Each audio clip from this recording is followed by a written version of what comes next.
Greetings, friends. Today, we will discuss the situation in Ukraine as of February 22, 2025. Many significant events have occurred, so let's dive in. Let's start with the second round of negotiations between Ukraine and the United States regarding the signing of an agreement on rare earth resources. The U.S. side is pushing for Ukraine to sign a document under which it would be obliged to transfer either $500 billion worth of land resources or 50% of all existing and future rare earth reserves to the United States. The exact wording of the agreement remains unclear, but despite this, Ukraine has once again refused to sign it. At the moment, the U.S. is resorting to a form of blackmail, continuing negotiations without Ukrainian representatives. Washington has stated that if the agreement is signed, they will consider Ukraine's position in negotiations with Russia and work toward ending the conflict on Ukrainian territory. Additionally, in such a scenario, Zelensky would be allowed to participate in these negotiations. However, since Ukraine has again declined to sign the deal, the U.S. will likely proceed with the negotiation process without Kyiv's involvement. A new U.S. Russia meeting is scheduled for next Tuesday, possibly in Saudi Arabia, where the next steps between the two countries will be discussed. However, many rumors surround this agreement. One possible reason for Ukraine's refusal is that the conditions set by the Ukrainian Armed Forces, AFU, are unacceptable to the U.S. The Ukrainian side insists that the agreement should be signed during a joint meeting between Zelensky and Donald Trump.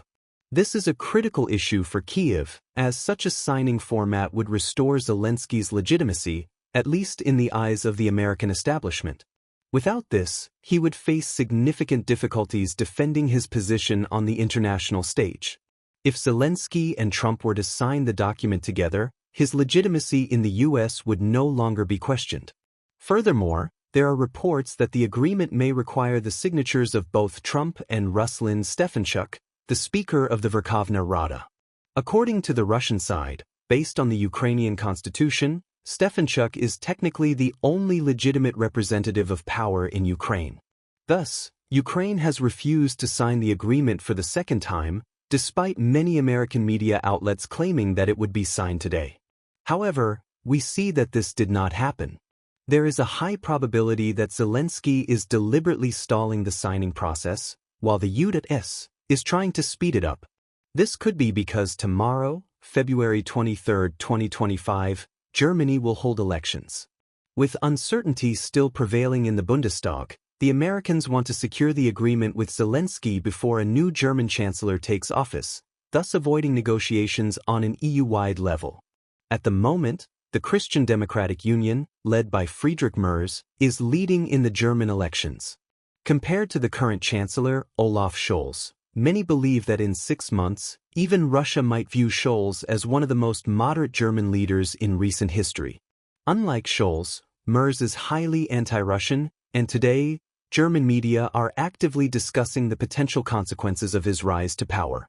Excerpts from Merz's interviews reveal his radical stance, where he argues that Germany, together with France and the UK, should not only provide Ukraine with military aid but also nuclear guarantees.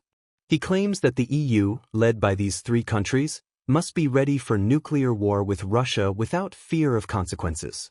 At least, that is what he has stated in interviews as part of his election campaign.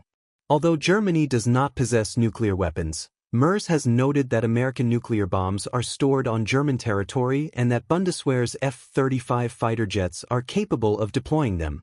Thus, by tomorrow, February 23, 2025, Friedrich Merz could become Germany's new chancellor. This is exactly what Zelensky is waiting for because once Merz is in office, Ukraine will be able to negotiate with the EU not only regarding rare earth resources but also security guarantees. Meanwhile, reports have emerged that the European Union is preparing a new military aid package for Ukraine worth €20 billion. This sum would be sufficient for the Ukrainian army to hold out for at least 2 to 3 months, potentially during the most active phase of negotiations between Russia and the U.S. Additionally, rumors are circulating that Ukraine could receive up to €700 billion in aid in 2025. The EU is allegedly prepared to allocate these funds, which suggests that another major player might be interested in acquiring rights to Ukraine's rare earth resources. The situation remains dynamic, with intense negotiations between Ukraine, the US, and Russia, as well as the potential for major political shifts in Germany that could impact Ukraine's strategy. The next few days and weeks will be crucial in determining how these diplomatic and geopolitical battles unfold. The difference between the US and EU proposals is significant. The Americans promise to end the conflict but offer no financial guarantees, whereas the European Union is proposing €700 billion and long-term funding for military operations. This amount exceeds the combined military budgets of both warring sides since the beginning of the conflict and could sustain Ukraine's war effort for another 5 years. However, experts note that the EU does not have this kind of money, and it is likely that these funds would have to be printed. This could lead to serious economic consequences, including inflation, a drop in the euro's value, and a rise in the dollar's strength. Nonetheless, given its ongoing crisis, the EU may see this as a temporary solution to stabilize the situation. History has seen similar measures taken by states during times of economic turmoil.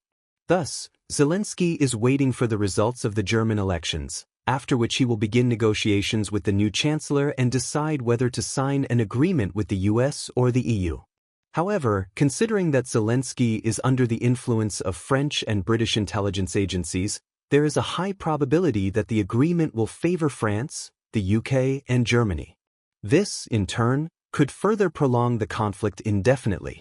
Heavy fighting continues, particularly in the Sudzansky salient. Over the past few days, conflicting reports have emerged regarding the situation around the settlements of Basavka and Novenko. Various analysts have updated and corrected maps, some making changes while others removed data from specific areas. However, as of now, this remains the epicenter of hostilities. By the end of February 22, most pro-Russian cartographic sources marked Novenko as under Russian control. Meanwhile, the Ukrainian side is concentrating forces near Basavka, attempting to stabilize the front line and prevent a Russian breakthrough toward Highway 07. Ukrainian units are actively fortifying defensive positions in the area. If Russian forces manage to push the AFU out of Basavka and advance toward Yanikivka, they could cut off Highway 07, which would jeopardize the entire Sudzansky grouping of Ukrainian forces. However, a full encirclement is not yet imminent, as the AFU still has alternative supply routes through Melov, Kurilivka, and further towards Sumy. High activity has also been recorded in the southeastern section of the front. Numerous geolocated videos have surfaced online, confirming strikes on forested areas using FAB 3000 bombs. Footage shows the moments of airstrikes, which likely resulted in the complete destruction of Ukrainian positions in the targeted areas. The key factor in this situation is not just the intensity of the strikes but also their deliberate precision. Over the past 2 days, Russia has been actively using FAB 3000 bombs in this sector, which suggests preparations for a large-scale offensive aimed at cutting off another key supply line. In the near future, a major battle for the Kursk salient could begin. Based on recent investigations into alleged war crimes in Russian Porich, Nikolaevka, and Dorino, Russian command appears to have decided not only to push Ukrainian forces out but also to attempt a complete encirclement. Despite the risk of high casualties, the Russian side is determined to prevent AFU forces from escaping from Sudza and the surrounding areas. The primary objective is to capture as many Ukrainian soldiers as possible and potentially initiate criminal proceedings. Over the next few days, depending on weather conditions, Russia is expected to continue its offensive toward Highway 07 from Sverdlivka, then advance on Novenko and Basavka. Additionally, battles for Kurilivka and Melov are set to conclude, followed by a move toward the next key highway, including the settlement of Gavo. This would allow Russian forces to reach the state border and completely encircle the AFU group in the Sudzansky region. Aside from the offensive from the southern part of the Kursk salient, Russian forces have also been spotted advancing near Cherkasskaya Porich. Today, the Ukrainian side released a significant number of geolocated videos showing drone and artillery strikes on Russian assault units that are now freely moving within the settlement. The footage captures strikes on Russian forces in the southern and eastern areas, as well as along the reservoir. Based on this Ukrainian footage, it can be concluded that as recently as yesterday, these areas were either contested or still partially controlled by the AFU. However, today, it is becoming evident that hostilities are either nearing completion or about to escalate further. The noose around the Ukrainian units is gradually tightening. Northern Korean sources have published objective control footage of strikes against Russian units inside the settlement. It is worth noting that a few days ago, various cartographers recorded changes in territorial control here, favoring Russian forces. Russia continues to expand its foothold on the Ukrainian side of the Oskil River, showing no signs of seeking a swift resolution to the conflict. In the Lyman sector, combat operations are intensifying. Today, Russia's Ministry of Defense announced that the Zapad, West, military grouping has taken full control of the small settlement of Novolyubezhsk. The Russian army is now moving closer to establishing a solid foothold between Makiivka and Ivanovka. At present, this bridgehead is estimated to be approximately 20 kilometers wide. Once it is fully established, Russian forces are likely to advance westward, preparing for the third battle for Lyman. Fighting also continues in Torsky, where Russian artillery is conducting intense shelling, flattening Ukrainian defensive positions. Over the past 2-3 weeks, the main battles were focused on Yampolivka, but now, following its clearance, Russian forces are shifting their focus to neighboring areas. Based on geolocation data, a new offensive may be imminent on the Siversk axis. Today, many mapping services have recorded the near completion of the battle for Bilohorivka. Despite multiple claims from Russian sources, including the Ministry of Defense, about its full capture, it appears that this has only just happened or is about to happen. Reports indicate that a heavily fortified position, located in one of the quarry sections, has come under Russian control. This suggests a breakdown of Ukrainian defenses in the area, and the AFU will no longer be able to hold Bilohorivka, forcing its units to retreat. Further south, near Bila Ora, a minor Russian advance has been observed. Footage has surfaced showing FPV drone strikes on Russian units attempting to expand their zone of control toward Kryhorivka. Overall, the situation on the front continues to favor Russian forces, who are gradually tightening the noose around Ukrainian groupings in multiple key directions. However, Ukrainian forces are putting up fierce resistance, using artillery, drones, and deep strikes on Russian rear positions. In the coming days, the weather will be a decisive factor, either slowing down or accelerating the offensive pace. In Serebryanka, a significant number of strikes have been carried out in the past 24 hours, targeting the Slavyansk-Kramatorsk agglomeration, including the settlement of Mykolaievka. These strikes targeted temporary deployment points, indicating a potential escalation of hostilities in the area soon. Of particular note is the visit of Russian Chief of General Staff Valery Gerasimov to the area of responsibility of the South military grouping. Official reports state that he received briefings and issued orders. However, there is a high likelihood that the South grouping will soon intensify offensive operations, leading to escalated fighting in Siversk, Slavyansk, and Kramatorsk. High military activity is being observed in this sector. Russian artillery continues striking enemy positions, drones are actively operating, and Ukrainian positions, including FPV drone operators, are being identified. Russian forces are conducting clearance operations between Tekna, Ivanopil, Oleksandro-Shultine, and Bila Ora. The goal of these actions is to prepare for a potential Russian crossing of the Siversky Donets and Donbass Canal, as well as to cut the supply line between Chasiv Yar and Toretsk. If the offensive continues, Russian forces could reach settlements such as Pleshchivka and the Klebenbitkivsk reservoir. Heavy fighting is expected in this area soon. On this sector of the front, Russian forces have not yet achieved a breakthrough necessary for the capture or partial encirclement of Pokrovsk.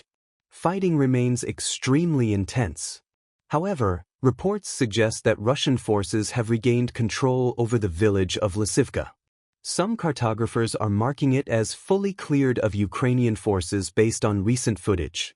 Ukrainian units may soon retreat further north. Russian forces continue advancing toward the Dnipro River. Today, footage emerged of thermobaric, Solntsepyak, strikes on Ukrainian forward positions. Fighting is now occurring just a few hundred meters from the border between Dnipropetrovsk and Donetsk regions. An increase in military activity is also expected on the Udakny axis.